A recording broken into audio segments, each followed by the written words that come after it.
Good evening, and it's a beautiful one. I wrote this book during lockdown, which, as I'm sure a lot of people will remember, was quite a traumatic time for most of us. And the book is a series of short stories. Some of them are very serious and frightened. Some of them, things from my past made me laugh. Memories from my younger days cheered me up. And I wrote some of these stories as kind of self-therapy. But since the book was published, a lot of people have come up to me and said how much they've enjoyed them and how much they've made them laugh. So I'm one of five children, I hasten to add, not aliens. And our beloved mother, Judy, she wasn't very tall, but she was a formidable character, and she had possibly the loudest and certainly the funniest sneeze I have ever come across.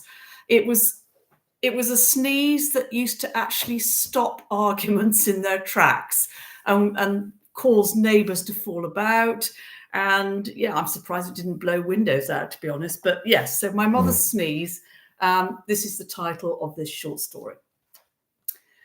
My late mother, Judy Browning, had a protuberant proboscis, which, courtesy of genetic gifting, she has generously shared with 4 of her 5 children, and a gallimaufry of allergies, which centred around her humongous hooter and caused wheezes, itches, mystery symptoms, which left multiple medics baffled, and the best sneeze I have ever encountered.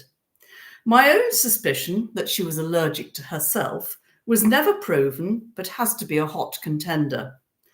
Her sneeze had none of the inhibited, socially delicate, tiny cambric handkerchief air about it.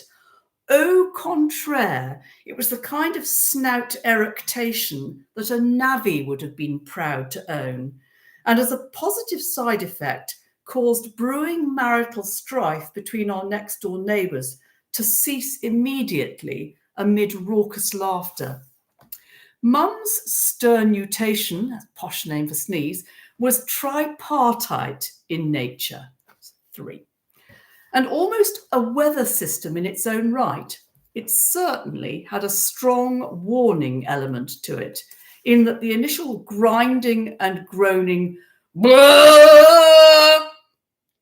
gave one time to leave the house, barricade oneself in the attic, put in earplugs, before the acoustic nightmare that there was the richly rattling wah and the final explosive shoo. One of my finest memories of her, before Alzheimer's disease took her from us about a year ago, occurred in December 2011. All 5 siblings and divers husbands, wives, and grandchildren had convened at sister number 3's house. Mum had been sprung from Enstone House, which was her first care home, and we were all chattering and laughing away, our matriarch snuggled on the sofa next to Basil and Sybil, sister 3's 2 dogs. Something must have irritated the delicate lining of our remaining parents' nasal cavity, possibly the dogs, who were a tad ripe. For with dawning horror, we heard the distinctive opening notes of Browning's suite for unaccompanied nose. Escape was impossible. Riding the aural storm was our only option. Basil and Sybil, or the faulties as we like to call them, were worst affected.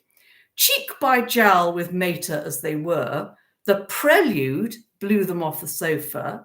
They were whirled round by the courante and bloody nearly sucked out of the window by the final gigue movement. How we all laughed, Mum included. I am proud to have inherited this fine conch-related tradition, albeit in a watered-down form. Could possibly launch a gerbil off its straw, but nothing more impressive than that. Oh, woe is me, such sadness. But yes, I mean, end of story, but it really was, if we as children were having arguments and fighting each other, all we needed to hear was mother starting to sneeze, and that was the end of it. Okay, bye.